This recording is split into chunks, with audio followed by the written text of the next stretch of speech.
Cheong-san was sleeping when he felt a shift next to him. His eyes were still closed and he felt his blood go cold. He had been in a sleepless slumber but he didn't know for how long.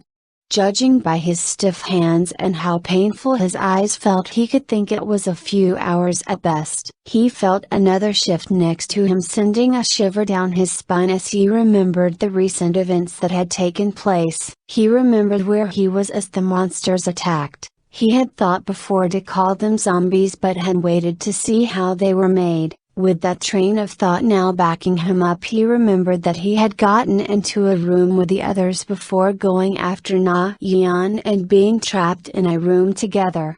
So what was this next to him? He asked himself. Moments later he felt slender arms wrapped tightly around him and a face press into his neck. He stiffened but that soon stopped as he felt the small gentle breaths and a contented sigh and hum come from the presence next to him. That confirmed to him this wasn't a zombie and finally gave him the courage to open his eyes. He looked at the blanket, then slowly down to the person who had their arms wrapped around him and his seemingly around them. The person's face was buried in his neck but enough of it was out as he slowly went to remove the hair covering their face. He saw the peaceful face of Na-Yeon sleeping as she started to grumble, seeking his warmth again after he moved away. He didn't want to wake her as he slowly settled back down and she pressed her face back into his neck. But his hand that had moved her hair out of her face remained on her head. She shifted closer, throwing her leg over him, seemingly trying to get ever closer to the comfort she was getting even if there was no distance between them,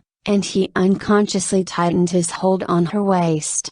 A part of Cheong-san wanted to wake her up because it had been a few hours at best but she had gotten the rest she wanted. But another part of him, a louder part, kept telling him to let her get as much sleep as possible. He blamed it on his mom telling him to always protect the women in his life whenever he and Jo fought when they were kids. That caused him to smile a bit thinking about his mom and her obsession with fried kitchen. But the smile soon faded as reality set in. His mom was alone somewhere in the city and he didn't know if she was okay. He held Na-Yeon tighter and tighter till she let out a groan of discomfort which immediately made him loosen his grip on her. He started to gently stroke her hair to calm her down and before long her breathing evened out as she relaxed into his hold. Cheong-san wondered how his friends were doing on the other floor. He hoped that they were okay and not doing anything stupid.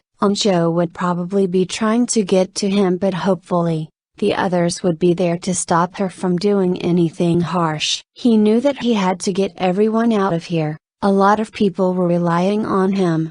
Even Na-Yeon. He continued stroking her hair as she slept as he was doing his best in his head to lay out plans on how they could escape. Every time Na-Yeon moved slightly he glanced down at her. His eyes always stayed glued to her face before he looked away. But he continued to glance down at her constantly as if taking in her features for the first time but constantly reminding himself of what she had done. It would have been hard to believe that someone that looked so innocent right now had been capable of such actions, so he had to keep reminding himself. He thought back to Jae-young-soo. His best friend would probably be happier for him that he was cuddling a girl more than her being his actual murderer. The thought simply brought another smile to his face. He would probably take credit for this, saying, how he had been a good wingman to the end, the idiot.